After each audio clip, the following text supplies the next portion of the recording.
Olá, professor, tudo bem? Eu me chamo Eduardo, juntamente com a minha dupla Eduardo, vamos estar apresentando esse banco de dados que foi escolhido por nós. Começando aqui, a gente trouxe a questão, né, do arquivo, que ele vai ser um conjunto de dados, onde ele vai estar trazendo para nós 300 instâncias, né, que é 300 pontos de um teste de idioma, onde vai incluir leitura, o ouvir, o falando, o escrito. Então, esses valores, eles são números de ponto flutuante entre 0 a 1. Então, simplesmente, os resultados vão ser caracterizados de acordo com a média das pontuações de 4 partes principais. Saindo daqui, a gente vai ter a questão do data table, que é a visualização desses dados. Então, como já expliquei no outro vídeo, o que seria esse data table, mas nada é nada menos o que? Aqui vai trazer para o nosso total de instâncias, que é as 300, e cada linha vai estar representando um aluno ou participante desse exemplo. A gente tem também a questão de 6 features, de 6 atributos ou variáveis. Então, cada coluna aqui para nós vai estar trazendo o range, que vai estar representando nota ou pontuação de cada aluno. Na parte da leitura, o listening, que vai estar representando a compreensão aditiva. O speaking vai estar representando a nota na fala. O reading, que vai estar representando a nota na escrita. E o language level, que vai estar representando para nós o nível de proficiência do idioma. Esses valores vão estar variando de 1 a 2 e vão estar sugerindo 2 níveis. Por exemplo, o número 1 é básico, é intermediário, o número 2 intermediário a avançado. Então, exemplo, a gente consegue estar percebendo essa diferença do número 1 para o número 14. Por quê? Como expliquei, o Lang Livre ele vai estar mostrando para nós se é médio, básico, intermediário ou avançado. Então, a gente consegue estar percebendo, né, que o Reading foi 0.15, Listening 0.38, o Speaking 0.22, o Writing 0.24, o Lang Livre 1. Então, ele consegue estar mostrando que esse aluno para nós tem uma pontuação baixa ou moderada nas 4 habilidades. Então, ele está classificado no nível 1, que é provavelmente o nível básico.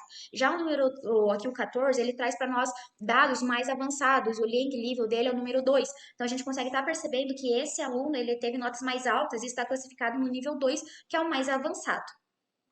Saindo aqui do data table, a gente tinha a questão do select columns. O que seria esse select columns? Ele vai estar sendo usado para estar definindo quais colunas, né, quais variáveis vão estar sendo utilizadas na nossa análise, e quais serão ignoradas, e quais vão estar sendo as variáveis que vão estar trazendo o alvo, que são as target. Então, um exemplo, a gente tem aqui à nossa esquerda, que são as ignoradas, né? Que a gente vai ter a feature one, que é provavelmente só identificador do aluno ou da linha, então não ajuda no nosso modelo. Vamos ter o lang level, né? Que por enquanto vai estar sendo ignorado também, mas como é a variável que indica o nível de idioma, ela pode e deve ser usada como target, que é o alvo da classificação, se esse for o nosso objetivo. Já vindo aqui para o lado à direita, a gente vai ter as variáveis que serão utilizadas para estar prevendo ou explicar outra variável, que é o reading, o listening, speaking e o writing, que eu já tinha explicado sobre o que é cada coisa. Então, provavelmente, essas vão ser as notas que vão estar trazendo sentido para a nossa entrada para prever o nível de proficiência, que é o Lang Leave. E já vindo aqui embaixo, a gente tem o target. Aqui no momento, o nosso está em branco, mas aqui é onde a gente deve estar arrastando mais depois o Lang Leave, que é caso a gente queira, né, tá usando as habilidades de idioma para estar prevendo o nível de idioma, que é a classificação.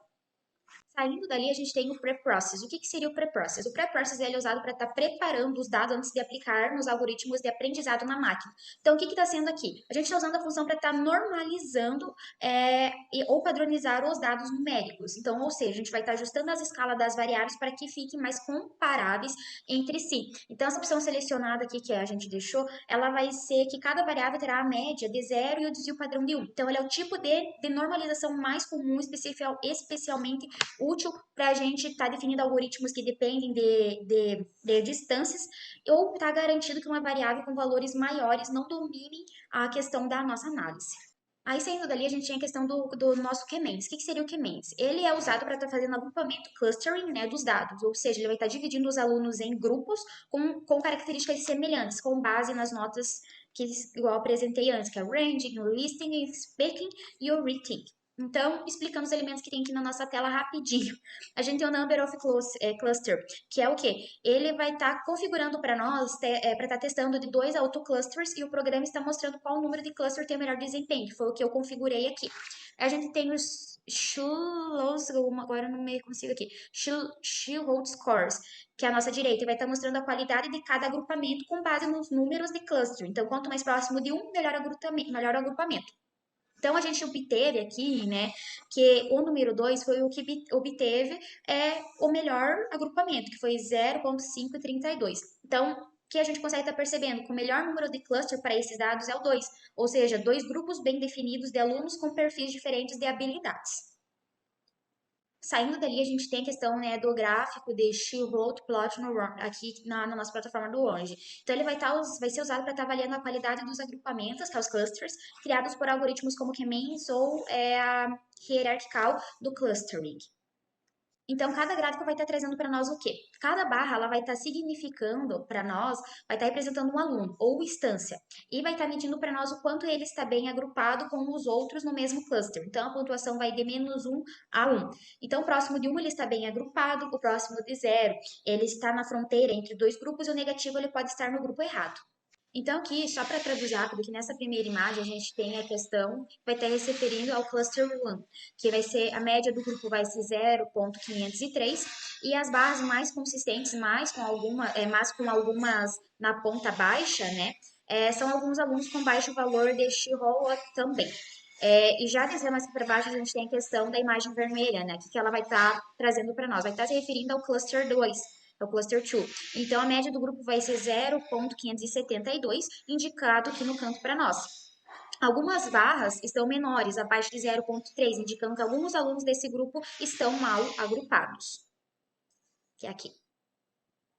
Então, comparando entre o Cluster 1 e o Cluster 2, ele vai estar mostrando para nós que a divisão dos alunos em dois grupos faz sentido e tem boa separação. Alguns poucos alunos aparecem, sim, estar menos bem agrupados, o que é comum.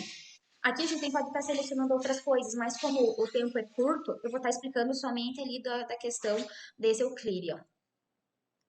Saindo dali, a gente vai ter de novo o nosso data table, né? Só que esse data table vai estar trazendo para nós a tabela de dados após o agrupamento, que é o clustering. Então, com o algoritmo de hierarchical cluster, os dados foram padronizados, né? Que estão sendo normalizados, o que significa para nós que os valores foram transformados para ficarem na mesma escala. Então, aqui a gente tem a mesma coisa ali das outras colunas, que é o see, roulette, ranking, listening, speaking e write. Então, ele vai estar indicando para nós cada coisinha. Então, o cluster vai estar indicando qual grupo o aluno pertence. Nesse caso aqui, todos estão no C2. O She-Wrote vai estar medindo para nós a qualidade do grupo mais perto, né? A questão ali de 1, que é melhor. Então, se estiverem mais perto de um, vai estar sendo melhor. A questão ali do listening, né, que é essa daqui, vai estar trazendo para nós as pontuações normalizadas de cada aluno nas habilidades de idioma, valores negativos ou positivos, que vão estar indicando desempenho abaixo ou acima da média, que são todos esses grupos aqui dos dados. Então, o que a gente consegue estar percebendo com esses dados? Como eu falei, todos os alunos estão no cluster 2, que é o C2. Todos os valores de Roulette são altos, né, que é 0,68 e assim por diante. Então, vão estar indicando para nós que os alunos estão bem agrupados. Os alunos têm notas negativas em todas as habilidades, ou seja, abaixo da média geral. Por quê? Porque os dados foram normalizados com média zero. Então, uma conclusão bem rápida. O Cluster 2 ele vai estar apresentando para nós os alunos com desempenho abaixo da média nas 4 habilidades, como leitura, audição, fala e escrita. Mas, mesmo assim, os agrupamentos foi muito bem feito, pois os valores de Silverlet são altos, o que mostra que o grupo está bem coeso e bem separado dos demais. Seguindo, a gente tem a questão das feature estatísticas. Então, o que são essa questão das feature estatísticas? Eles são gráficos ou tabelas, né, que vão estar trazendo para nós a distribuição estatística de suas variáveis, que no meu caso é speaking, a questão do writing, reading, listening e see, roulette, antes e depois da sua clusterização. Aqui nessa imagem a gente tem, né, que o C1 é o azul e o C2 é a questão do vermelho.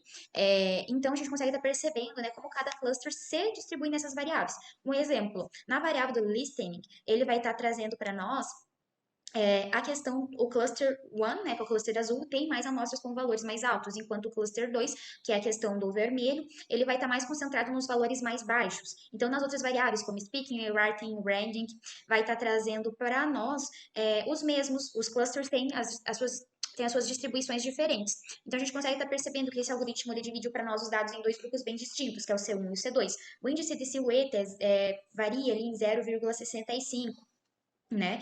E que vai estar indicando para nós uma boa qualidade de separação dos grupos. Agora, olhando os gráficos, a gente consegue estar analisando o perfil de cada cluster. Um exemplo, quem está no C1 tem desempenho melhor, e quem está no C2 tem notas piores em speaking e writing.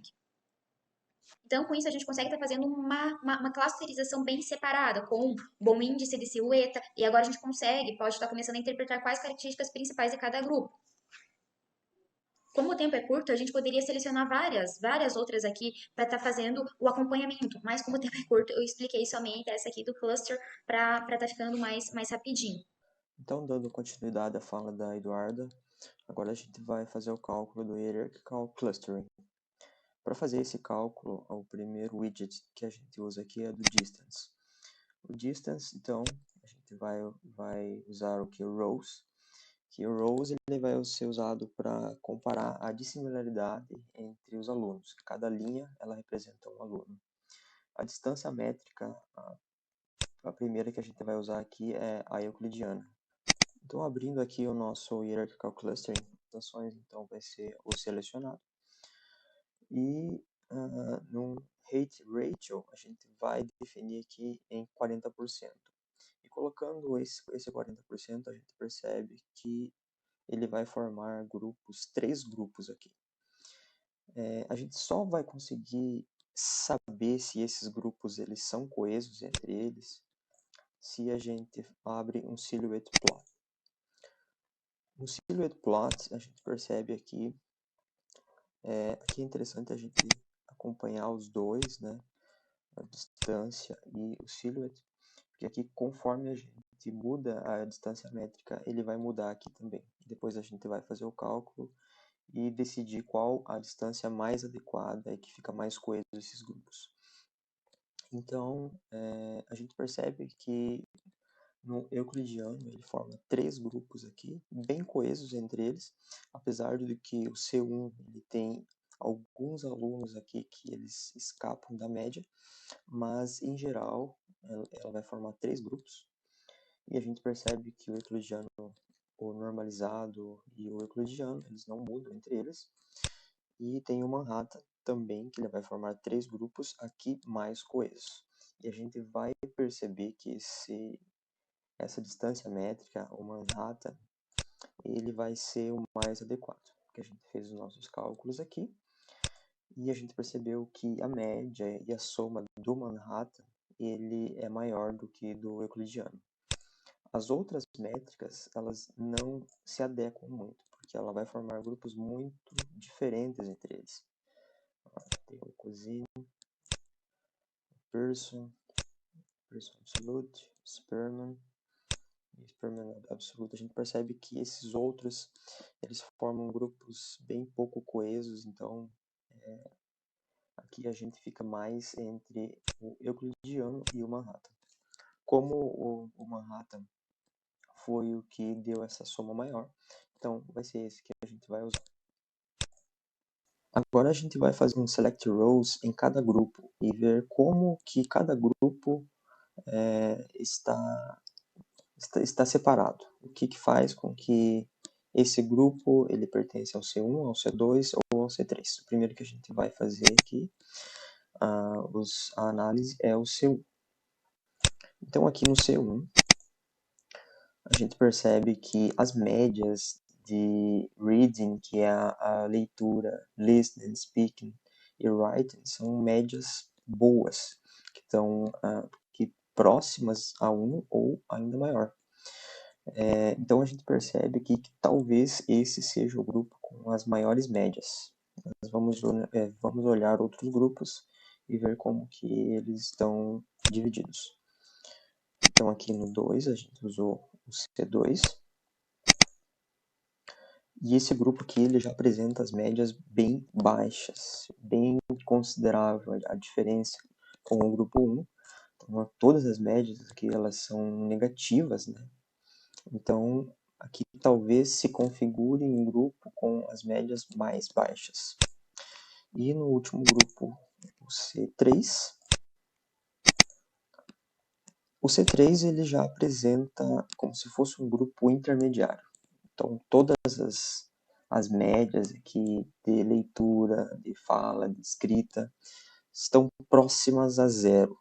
Muito próximas a zero, talvez um pouco abaixo, mas talvez a gente pode perceber esse grupo aqui como um grupo que seja mediano.